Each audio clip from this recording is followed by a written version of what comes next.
Okay student, अपनी first theory थी जो अपन ने लोगों ने पढ़ ली थी, जो अपनी मॉलिक्यूलर प्रोसेस से रिलेटेड थी कार्सिनोजेनेसिस में, जिसमें डीएनए के अंदर चेंजेस हो रहा था। सेकंड वन अपनी थियरी है फेलियर ऑफ इम्यून रेस्पॉन्स। ठीक है, उससे पहले अपन नॉर्मल इम्यून रेस्पॉन्स के बारे में थोड़ा सा पढ़ते हैं, क्योंकि वैसे आपका पढ़ा हुआ है पहले का।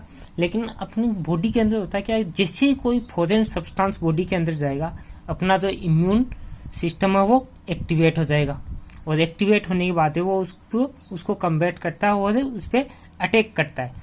तो ऐसे ही डिफरेंट वे के अंदर कैंसर के अंदर भी अपना इम्यून सिस्टम है ये काम करता है। ये करता क्या है कि जो अपनी ट्यूमर होती है उसके ऊपर का जो एंटीजन है उसको just as a foreign antigen के रूप में इसको रिकॉग्नाइज करता है। और जैसे ही वो देखो कोई भी सेल है, सेल मेम्ब्रेन के ऊपर जो एंटीजन्स है इनको मानेगा ये अपना नॉर्मल इम्यून सिस्टम है वो फॉरेन बॉडी, ठीक है, फॉरेन एंटीजन मानेगा।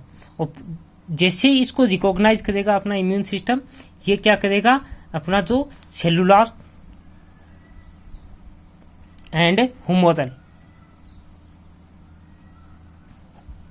सेलुलर और जो आपकी ह्यूमरल इम्यून रेस्पॉन्स है, इम्यून रेस्पॉन्स इसको एक्टिवेट कर देगा। ठीक है, एक दोनों को ही, सेलुलर को भी और आपके ह्यूमरल को भी। इसके अलावा आपकी जो मैक्रोफेज है, मैक्रोफेज के अंदर जो आपकी टी लिम्फोसाइट्स है, टी लिम्फोसाइट जो अपनी बॉडी की क्या है, शोल्डर है, इनका काम क्या रहता है, जो आपके रिकॉग्नाइजेशन करने का। ठीक है, ये आपकी टी लिम्फोसाइट्स हैं, ये एंटीजन को रिकॉग्नाइज करेंगे आपके ट्यूमर सेल के ऊपर। जैसे ये रिकॉग्नाइज करेंगे, जो आपकी अदर लिम्फोसाइट्स हैं टी के अलावा, जो आपकी बी लिम्फोसाइट्स है, जो क्या है, टॉक्सिक है, किसके लिए, ट्यूमर सेल्स के लिए टॉक्सिक है, ये टी लिम्फोसाइट्स है, इसको एक्टिवेट करेगी। ठीक है, मैक्रोफेज के अंदर टी लिम्फोसाइट्स तो क्या काम करेगी, recognisation of the tumour associated antigen. और जैसे ये रिकॉग्नाइज करेगा, ये आपकी अदर जो लिम्फोसाइट्स है जो आपकी टॉक्सिक है ट्यूमर सेल्स के लिए, उसको एक्टिवेट कर देंगी। ठीक है, ये इसको एक्टिवेट कर देगी, तो बी लिम्फोसाइट्स भी है वो एक्टिवेट हो जाएंगी।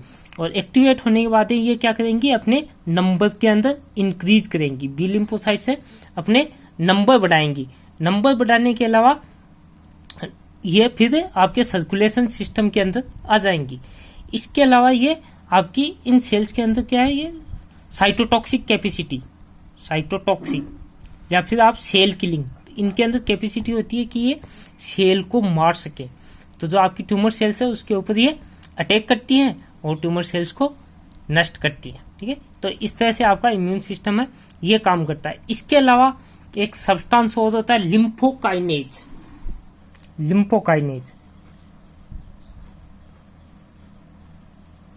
लिम्फोकाइनेज सब्सटेंस इसको अपने सर्कुलेशन सिस्टम में रिलीज करती हैं। अब जो आपका ये जो एंजाइम है लिम्फोकाइनेज, इसकी कैपेसिटी होती है कि ये डैमेज करने का काम करता है, डैमेज मैलिग्नेंट। एक तो डायरेक्ट ये बी लिम्फोसाइट्स हैं, डायरेक्ट किस पे अटैक करेंगे, आपकी मैलिग्नेंट सेल पे, और उनको नष्ट करेंगी। इसके अलावा ये रिलीज करती हैं आपकी लिम्फोसाइट्स हैं, ये रिलीज करती है लिम्फोकाइनेज, जो भी डैमेज करेगा आपके मैलिग्नेंट सेल्स को। लिम्फोकाइनेज, इसके अलावा लिम्फोकाइनेज के अलावा एक सब्सटेंस और रिलीज होता है इंटरफेरॉन। इंटरफेरॉन जो आपके वायरल इन्फेक्शन के टाइम पे रिलीज होता है। तो ये भी क्या करता है, एंटी ट्यूमर प्रॉपर्टीज रखता है। ये जो इंटरफेरॉन है ये वैसे वायरल इन्फेक्शन के रेस्पॉन्स के अंदर होता है, निकलने का काम करता है और ये उनपे एक्टिवेट होता है। लेकिन इसके अंदर भी एक प्रॉपर्टी होती है एंटी कैंसर ट्यूमर की, तो ये भी रिलीज होता है और ये भी अटैक करेगा। तो बी लिम्फोसाइट तो आपके कौन सी सेलुलर इम्यूनिटी है वो प्रोवाइड करवाने का काम करेगा, डायरेक्ट सेल पे अटैक करेगा। बाई किसके थ्रू करता है, ये एंटीबॉडी बना के, एंटीबॉडी बना के ये साइटोटॉक्सिक कैपेसिटी होती है, डायरेक्ट अटैक करेगा। टी लिम्फोसाइट्स हैं, ये रिकॉग्नाइज करेंगे, रिकॉग्नाइज करने के अलावा ये अपने नंबर में, दोनों ही सेल्स के नंबर में बढ़ेंगे। इसके अलावा ये रिलीज करेगा आपका लिम्फोकाइनेज, जो डायरेक्टली डैमेज करेगा आपके मैलिग्नेंट सेल्स को। इंटरफेरॉन है, ये रिलीज होता है जो आपके एंटी ट्यूमर का काम करता है। सॉरी एक गलत बोल दी, ये सेलुलर नहीं, हुमोरल इम्यूनिटी बोलते हैं इसको, ठीक है। ये प्रोवाइड कराएगा आपका हुमोरल इम्यूनिटी। इसके अलावा एक सेल्स और होती है एनके सेल्स। इनका सबसे ज्यादा बड़ा रोल है आपके ट्यूमर के अंदर, नेचुरल किलिंग सेल्स, ठीक है, या फिर natural killer cells. NK cells सबसे बड़ा रोल इसी का होता है अपनी बॉडी के अंदर, कैंसर के अंदर। एनके सेल्स नाम ही इनका क्या है, नेचुरल किलर सेल्स। ये भी लिम्फोसाइट्स का ही टाइप है एनके सेल्स। तो इनके अंदर कैपेसिटी होती है डायरेक्टली डिस्ट्रॉइंग कैंसर सेल, ठीक है, ये डायरेक्टली डिस्ट्रॉय करते हैं। इसके अलावा ये रिलीज करते हैं आपका लिम्फोकाइनेज और अदर एंजाइम्स, जो क्या करते हैं, सेल डिस्ट्रप्शन का काम करते हैं। तो इस तरह से ये आपका ना नॉर्मल इम्यून सिस्टम है। अब अगर फेल हो गया, फेल इम्यून सिस्टम, तब क्या होगा, ये अपना इम्यून सिस्टम अगर फेल हो गया किसी भी वजह से, अगर किसी की लो इम्यूनिटी है, तो क्या होगा कि सबसे पहले तो जो आपकी टी लिम्फोसाइट्स थी उनका काम था रिकॉग्नाइजेशन करना एंटीजन को, मैलिग्नेंट सेल्स के ऊपर जो एंटीजन है उसको as a foreign particle recognisation करना। तो वो फेल हो जाएगा, तो fails to recognise malignant cells, malignant cell को रिकॉग्नाइज नहीं होगा।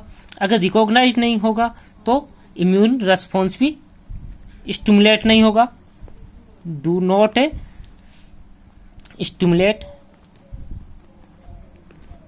इम्यून सिस्टम, इम्यून रेस्पॉन्स, ठीक है, इम्यून रेस्पॉन्स है वो स्टिमुलेट नहीं होगा। तो अपनी बॉडी वो क्या मानेगी, जो आपके जो कैंसर सेल्स हैं उसको भी एज ए नॉर्मल टिश्यू ही उनको मांगेगी। तो लेबल देम एज नॉर्मल, किसको, मैलिग्नेंट सेल्स को,